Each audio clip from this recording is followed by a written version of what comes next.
ముందుగా fish fry చేసుకోవడానికి ఒక ప్లేట్ తీసుకొని అందులో ఒక స్పూన్ అల్లం వెల్లుల్లి పేస్ట్ వేసుకోవాలి. అలాగే ఒక స్పూన్ పసుపు వేసుకోవాలి. టేస్ట్ సరిపడా సాల్ట్, ఒక హాఫ్ స్పూన్ మాత్రమే రైస్ ఫ్లోర్ వేసుకోవాలంటే బియ్య పిండి వేసుకోవాలి. ఒక హాఫ్ స్పూన్ ఎక్స్ట్రా వత్తు, పావు స్పూన్ పెప్పర్ పౌడర్, ధనియా పౌడర్ అవేమి వేయకుండా నేను ఈ కర్రీ పౌడర్ అయితే 2 స్పూన్స్ వేస్తున్నాను.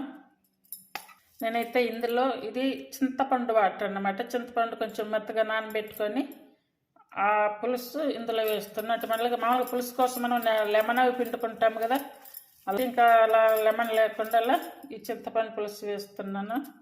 ఇట్లా చేస్తే చాలా టేస్టీగా వస్తుంది.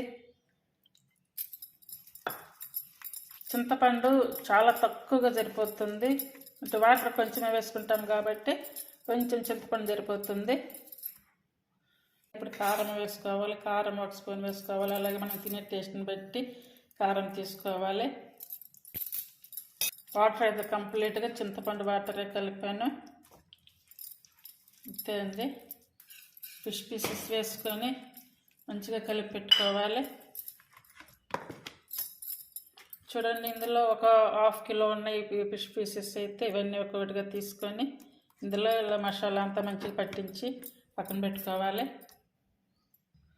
ఇలా మసాలా పట్టించినప్పుడు అంటే చేప ముక్కలకి కంప్లీట్గా నీరు అనేది లేకుండా చేసుకొని ఇలా మసాలా పట్టించి దాదాపుగా ఒక ½ అవర్ అలా పక్కన పెడితే ఇప్పుడు ఇందులో చింతపండు వాటర్ అవన్నీ కలిపాము కదా, అదంతా కూడా మంచిగా ఈ ఫిష్ పీసెస్కి పడుతుంది. టేస్ట్ వస్తాయి. ఇప్పుడు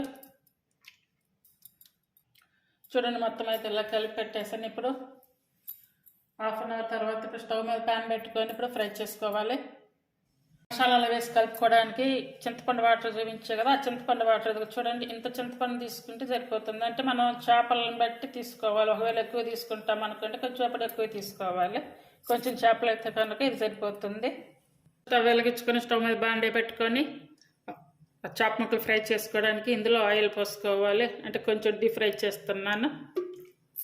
ఆయిల్ అయితే వేడయ్యింది.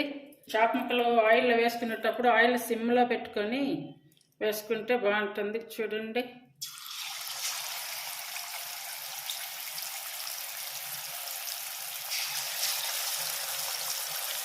మిడిల్ ఫ్లేమ్ మీదకి అలాగే సిమ్ మీదకి మార్చుకుంటూ ఫ్రై చేసుకోవాలి.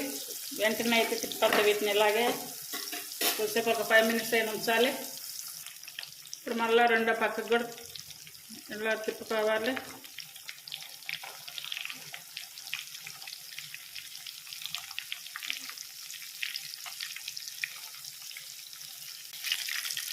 చూడండి, ఫిష్ ఫ్రై అయితే బాగా ఫ్రై అయ్యింది. ఇలా వచ్చాక తీసుకోవాలి. అన్నీ కూడా అలానే తీసుకోవాలి. చూడండి, ఫ్రై అయితే అంతా రెడీ అయిపోయింది.